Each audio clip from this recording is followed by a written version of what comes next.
I think that if you're truly evolving your experience, I mean, a lot of people come for a lot of reasons into this work. They want healings, they want abundance, as you said, they want relationships, they want the mystical. But what they ultimately realize is they want wholeness. And when they manage their attention, when they learn how to manage their attention, wow, we've seen this so many times at week-long events. When you manage your attention, you manage your energy, right? So if you're truly present, your energy changes. Energy is not being scattered all over in different directions, because that's where your attention is when you're aroused. So people really come, we see, for that feeling of connection, that feeling of acceptance, that feeling of wholeness, that feeling of oneness, that feeling that they're actually doing to themselves. Nobody's doing that to them. They're actually making themselves happy, which is such an important thing for people to see. So when that starts to happen, you think you want the car or the house or the plane or the job or whatever.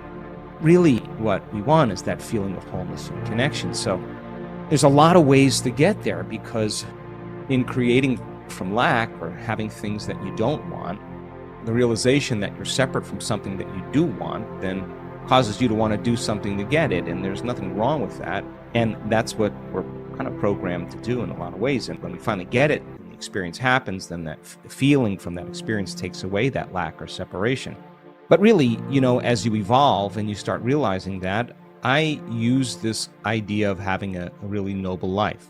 That's something that I want to do. And so if I start tuning into all the things that I want in my life, tuning into those potentials like we just explained with Samuel, if I start doing that and I start realizing I want another thing or to advance my understanding, well, then if I'm tuning in to say 2 or 3 different things, or I want 2 or 3 different things, and I'm playing with tuning into each one of those, I may actually just make each one of those one of the conditions under that letter N.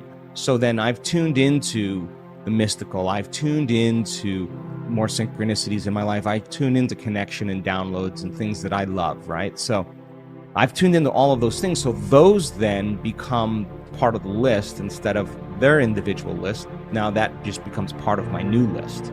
As I list those things now, that represents those things, making a difference in the world, whatever it is, I've tuned into all of those things. So now after I've tuned into them, they've become familiar to me and I can connect with them. Then I just put them in the list of what that N represents, which is, a really wonderful and meaningful life. And I think people have lost the feeling of meaning in a lot of ways for so many reasons. So you can evolve it.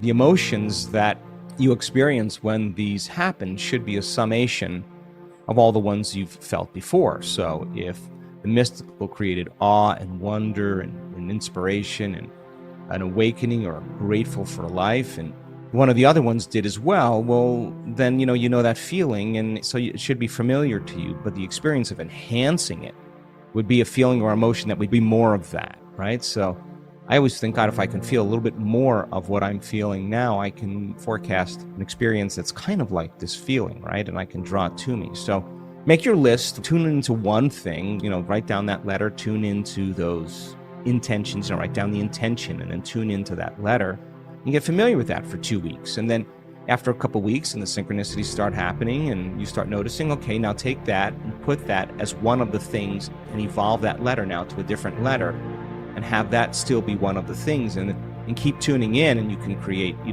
infinite number of frequencies when you do that. So I think it's healthy to evolve it. I think it's healthy to sit down at the end of a couple weeks and just see if you still want the same things, if you're really invested in creating. And so it always changes, always evolves. And as you tune in, just place each one of those into a bigger picture. And if you practice, you should be able to do it pretty easily.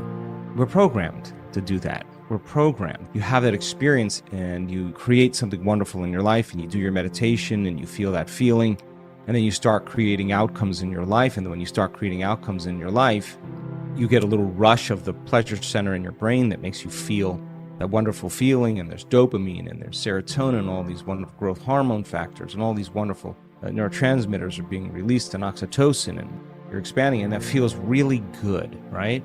And so then the person has a fork in the road. Once they feel that feeling of feeling good, no different than anybody who does anything good, they want more of it. And there's only 2 ways to get it, is to replicate the act, and that takes time and energy.